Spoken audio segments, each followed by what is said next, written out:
He says no. هغه نه وویل. هغه نه وویل. We are together. مونږ یوځای یو.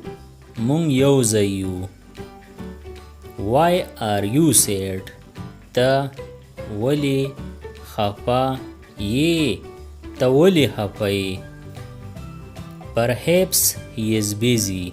کیدای شي چې هغه بوخت یي. کیدای شي چې هغه بوخت یي.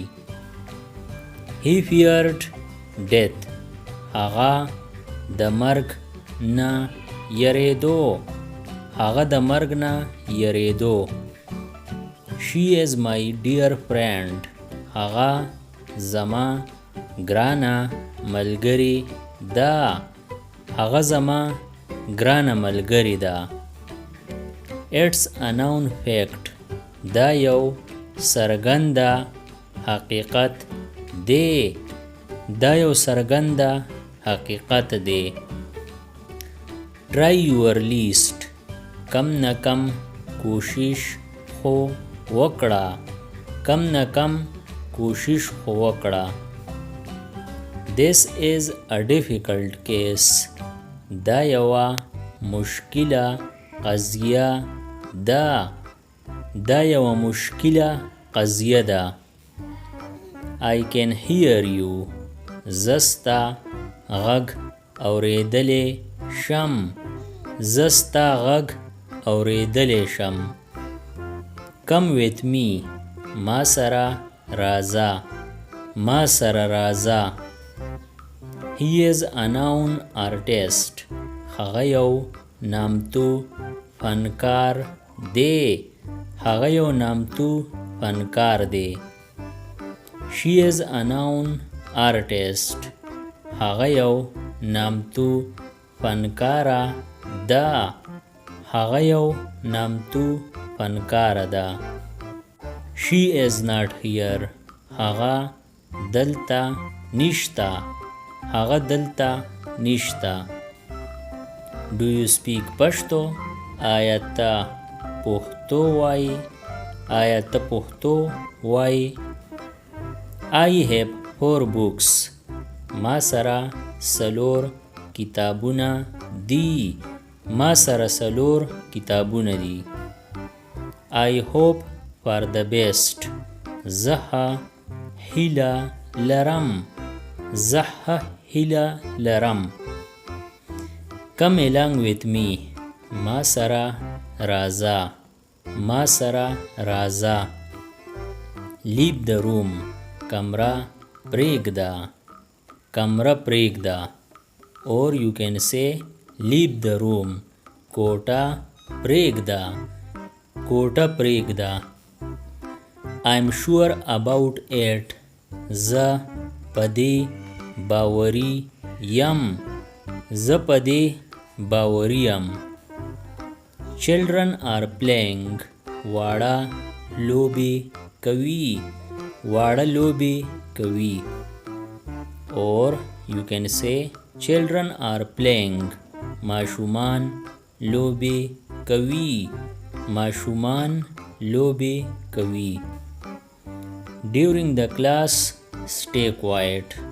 د ټولګي په جریان کې چپ پاتې شه.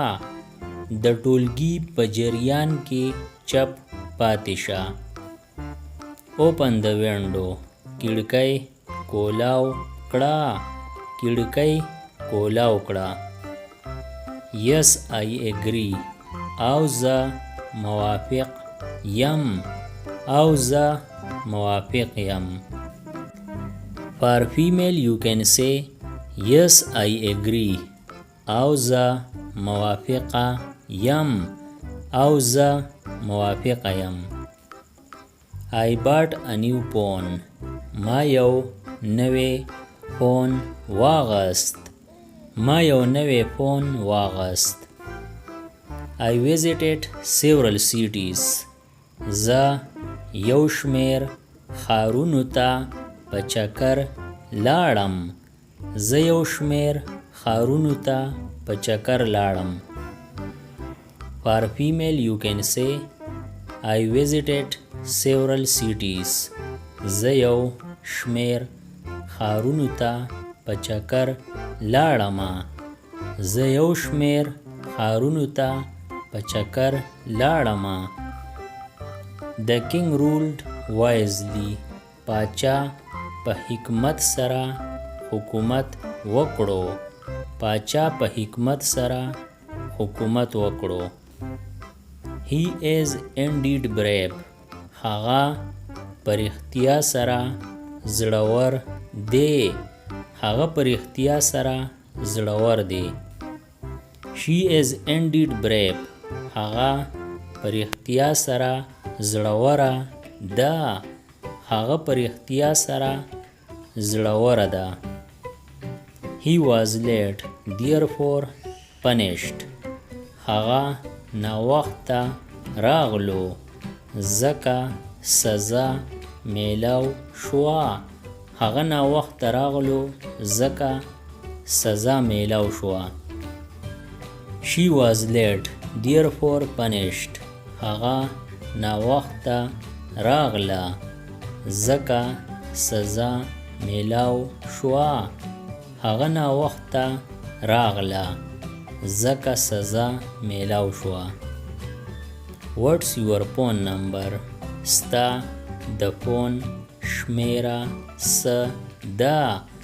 ستا د فون شمیره څه ده؟ My feet are cold.